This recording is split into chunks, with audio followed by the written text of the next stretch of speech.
Bueno, pues yo voy a hablar de la sífilis. El treponema pallidum, que es el producto de la sífilis, pertenece a un grupo de bacterias especiales que son las espiroquetas, igual que la borrelia y la leptospira.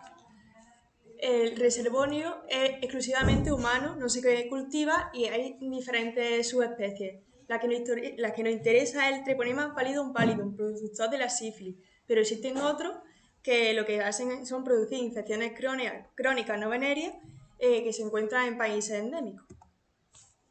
Me voy a centrar en la sífilis adquirida, ya que la sífilis congénita es más bien desde un punto de vista pediátrico. Es una infección crónica que se transmite la mayoría de las veces por contacto sexual, pero también por vía transplacentaria, que sería la sífilis congénita, y a través de transfusiones. Su principal lesión patognomónica es la endarteritis obliterante de pequeños vasos. En cuanto a la clínica de esta infección, se abarca en fases. La primera es la sífilis primaria, caracterizada por un chancro sifilítico, en el cual se va a producir en el punto de inoculación a las 4 semanas del contagio una úlcera única, indolora, normalmente en el varón en el surco balanoprepucial y en la mujer en el cuello uterino. Generalmente es única, pero en muchas ocasiones puede ser múltiple, principalmente en pacientes VIH. Suele curar espontáneamente a las 4 o 6 semanas y a la semana de aparecer esta úlcera aparecen una adenopatía bilaterales indoloras de consistencia firme. Posteriormente, a las 2-8 semanas de aparición del chancro, que es la úlcera que he comentado hace un minuto, aparece la sífilis secundaria. Las manifestaciones son bastante variadas, desde una fiebre hasta astenia, hepatitis, cursa con múltiples manifestaciones.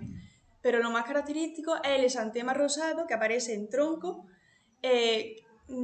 sobre todo destacar que es no pruriginoso. Esto nos permite diferenciarlo de la fiebre botonosa mediterránea, afectar a palma y planta de forma papulosa, escamosa y también queratóxica, que estas son las características típicas de los clavos o sífilides. Recordad que no son pruriginosos. Los condilomas planos o lata son también bastante característicos de la sífilis secundaria, diferenciarlos sobre todo de los condilomas acuminados, que son producidos por el virus del papiloma humano. Por tanto, en las lesiones genitales en la sífilis tenemos en sífilis primaria el chancro y en sífilis secundaria los condilomas planos junto con el exantema. Estas son otras manifestaciones de sífilis secundaria, engloba desde artritis, hepatitis, uveitis, hasta cefalea, meningismo. Posteriormente pasaríamos a una fase de sífilis latente, en la cual el paciente va a tener los test treponémicos positivos, pero no va a presentar clínica. Esto puede durar desde años hasta toda la vida, incluso puede quedarse el paciente en un periodo de sífilis latente sin que se llegue a producir una sífilis terciaria. Hay que diferenciar dos subtipos: el periodo latente precoz, que se va a producir hasta el primer año de la infección, y se van a producir secundarismos, es decir, brotes de sífilis secundaria. En cambio, la tardía sería posterior al año de la infección y en este caso no se producen secundarismos ni brotes. Importante que, aunque se encuentre una sífilis latente, las embarazadas pueden transmitir el treponema al igual que por transfusión. En cuanto a la sífilis terciaria, es bastante rara en nuestro medio, ya que hoy en día la sífilis en nuestro medio se suele tratar y solo 1/3 de los no tratados la desarrollan. Se puede manifestar de diferentes formas. Por ejemplo, en cuanto a la goma, son granulomas crónicos que acaban necrosándose y se van a deber a una hipersensibilidad del treponema. Lo más frecuente, como podéis ver, es en la piel, aunque también puede afectar a laringe, a vía respiratoria, produciendo una perforación del tabique e incluso a nivel óseo, produciendo una periostitis destructiva. En cuanto a la neurosífilis, es otra forma de manifestación de sífilis terciaria y puede ser asintomática, en la cual encontraríamos solo una alteración en el líquido cefalorraquídeo, encontraríamos pleocitosis mononuclear o un aumento de proteínas y el VDRL positivo, que es el diagnóstico de neurosífilis, como posteriormente comentaremos. En caso de ser sintomática, pues se pueden producir de diferentes formas a nivel neurológico. A nivel meningio puede producir un meningismo, a nivel meningovascular, produciendo un ictus de la arteria cerebral media, y a nivel parenquimatoso, si afecta a la zona cortical, produciría una parálisis generalizada progresiva. Si afecta al cordón posterior de la médula, pero desmielinizando estos cordones, produciría en el paciente una ataxia con rombes positivos y afectaría a los que llevan a esos cordones posteriores, que es la sensibilidad vibratoria y postural. Esto es lo que se conoce como una tabes dorsal. También puede asociar una degeneración trófica de las articulaciones, que es lo que se conoce como articulaciones del Charcot, y la pupila de Argyll-Robertson, que es característica de la neurosífilis, que es que se produce miosis con la acomodación, pero no se produce la miosis con la luz. También se puede producir una sífilis cardiovascular, en la cual va a producir una endarteritis de los vasos vasorum de la adventicia.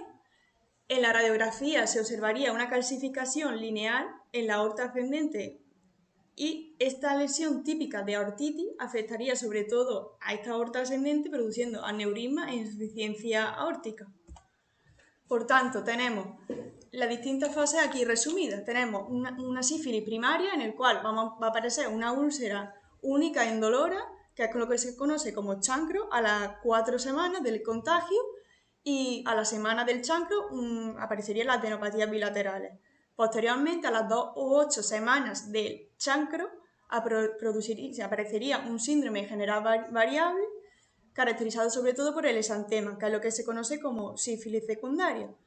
Posteriormente tendríamos la sífilis latente, diferenciando el periodo precoz del tardío, y en ciertas ocasiones se podría llegar a desarrollar una sífilis terciaria en forma de goma, neurosífilis o cardiovascular, como he comentado antes, hasta 20 o 40 años del contagio. En cuanto al diagnóstico, se puede detectar el treponema no en sífilis terciaria, ya que como hemos comentado, se produce por una hipersensibilidad. La forma de detectar el treponema es por PCR, microscopía de campo oscuro, tinción argéntica y inmunofluorescencia directa en caso de chancro primario o sífilis secundaria, o en caso de adenopatía, pero no en sífilis terciaria. En cuanto al test serológico, tenemos las pruebas reagínicas o no treponémicas, en las cuales son bastante sensibles, pero no son específicas, ya que no se produce, se produce un antígeno, pero es consecuencia de la interacción del treponema con el tejido. Por tanto, no son específicas. Tenemos el RPR y el VDRL. Para que os acordéis, las pruebas reagínicas llevan R como los dos subtipos.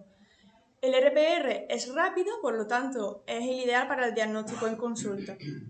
Y el VDRL es la única valorable en líquido cefalorraquídeo, por eso la L del líquido cefalorraquídeo. En cuanto a las pruebas treponémicas, son específicos porque detectan anticuerpos antitreponémicos. La más usada es el FTA de absorción, y bueno, ahí tenéis otros también, y lleva la T de treponémico. Se está utilizando ahora mucho un automatismo de enzima de inmunoanálisis, que lo que hace es que detecta anticuerpos antitreponema de tipo IgM e IgG. Entonces, son bastante sensibles, y por su bajo coste y alta sensibilidad se están utilizando hoy en día como cribado. Por tanto, se produce el contagio. A las 2 semanas de producirse el contagio, los test treponémicos positivizan, y esto permanece de por vida.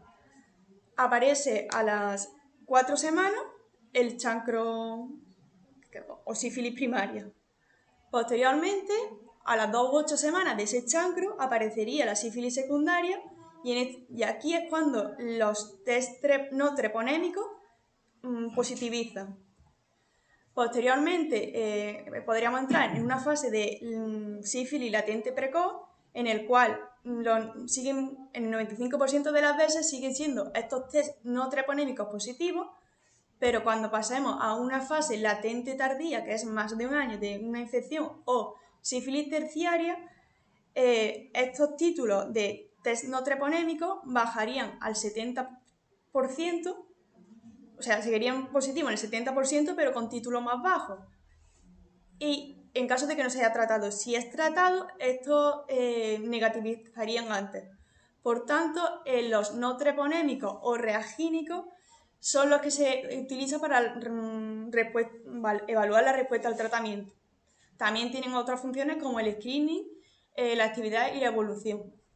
Pero al ser muy sensibles, producen falso positivo, por lo tanto, son los que tienen que ser posteriormente confirmados con los test treponémicos, los cuales sí son muy específicos. Pero el problema es que no saben diferenciar entre infección activa o pasiva, por eso tenemos que utilizar los dos. Aquí he puesto un cuadro que es lo que he comentado antes, pero un poco más visual, por si no os ha quedado claro. Y ante la sospecha de un paciente con sífilis, primero tenemos que hacer los test reagínicos. Si este dan positivo, se debe de confirmar con una prueba treponémica. Si esta es negativo, significa que el anterior ha sido un falso positivo porque estos permanecen positivos de por vida. Como veis allí, sífilis, o sea, treponémica positivo y reagínica positivo no diagnosticaría una sífilis. En el caso del inmunoanálisis, si nos sale positivo, pasaríamos a los reagínicos. Al ser el reagínico positivo y el inmunoanálisis positivo, ya se diagnosticaría de sífilis, pero en caso de que el reagínico nos diera negativo y el inmunoanálisis positivo, consideramos que hay un error, por lo tanto tenemos que hacer los treponémicos. Si sale positivo, estaríamos ante una sífilis, ya que eso nunca negativiza. En cambio, si sale negativo, pues no nos creemos. O sea, es imposible que tenga sífilis, o muy poco probable. En caso de un diagnóstico de sífilis, en ciertas ocasiones es obligado realizar una punción lumbar. Se debe hacer en esos pacientes los que tengan síntomas neurológicos, en pacientes que tengan una sífilis tardía y cuando se sospeche que tenga una ineficacia terapéutica. ¿Cómo se sabe que tiene una ineficacia terapéutica? Porque los títulos reagínicos no disminuyen tras 12 o 24 meses de tratamiento, son mayor de 1/32. También se deben realizar en pacientes coinfectados por VIH, ya que la manifestación es mucho más florida, por tanto acabaría precozmente en una sífilis terciaria. En caso de mujer embarazada se debe de hacer en la primera consulta, pero si existe riesgo de adquirir una ETS, se deben hacer también en el tercer trimestre, tanto el reagínico como el treponémico. En cuanto al tratamiento, tenemos que diferenciar el año el periodo. Si tenemos una sífilis de menos de un año, estaríamos ante una sífilis primaria, secundaria o latente precoz. En estos casos, se pondría una penicilina G benzatina, una dosis intramuscular 2,4 millones. Si en el caso de una gestante del tercer trimestre, habría que repetir una segunda dosis a los 8 días.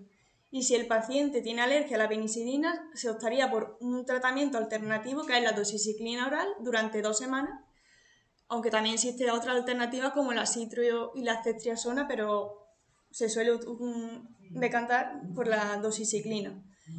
En cambio, si tenemos una sífilis tardía de más de un año, esto incluye latente tardía, de duración desconocida o una sífilis terciaria. Dentro de las manifestaciones de la terciaria tenemos la goma, el cardiovascular, pero no incluimos en este tipo de tratamiento la neurosífilis. Tenemos que analizar el líquido cefalorraquídeo. Si el líquido cefalorraquídeo es normal, optaríamos por el mismo tratamiento que anteriormente, pero alargando el periodo. Es decir, durante 3 semanas. Se pone penicilina G benzatina 2,4 millones intramuscular. En caso de la alternativa, pues se alargaría a 4 semanas o se pondría eritromicina. Y en caso de tener un afectado el líquido cefalorraquídeo, ya se trataría como una neurosífilis. También hay que tener en cuenta que si tenemos, por ejemplo, un paciente con una sífilis secundaria, pero este paciente tiene una afectación ocular u óptica, por ejemplo, una uveitis, en estos casos se trata como una neurosífilis. Esto no está en toda la guía, pero hay una guía que lo recomienda. Entonces, en este caso sí se daría penicilina G, pero intravenosa, durante 10-14 días. Otra alternativa sería la penicilina G procaína intramuscular asociando probenecid oral durante 10-14 días. Está un poco en controversia el tratamiento en este caso si es alérgico, ya que lo ideal es confirmar que sea el paciente alérgico a la penicilina y desensibilizarlo. Aunque otra guía recomienda una alternativa como puede ser la ceftriaxona. Lo que sí es verdad que en el embarazo se recomienda la desensibilización y no poner otro tratamiento antibiótico alternativo. Por tanto, recordad también que un paciente VIH va a tener el mismo tratamiento que he comentado anteriormente, pero hay que hacer siempre el estudio de líquido cefalorraquídeo. Para reevaluar la respuesta al tratamiento, lo que se debe de valorar es periódicamente los títulos de RPR. ¿Por qué? Porque los test treponémicos no van a negativizar nunca. En pacientes VIH, como tiene una evolución más tórpida, se deben de realizar con más frecuencia. Y en caso de neurosífilis, a través de la punción lumbar, medimos en el líquido cefalorraquídeo la pleocitosis. Un criterio de curación sería la disminución al cuádruplo del título reagínico del diagnóstico, el inicial. Y esto es todo.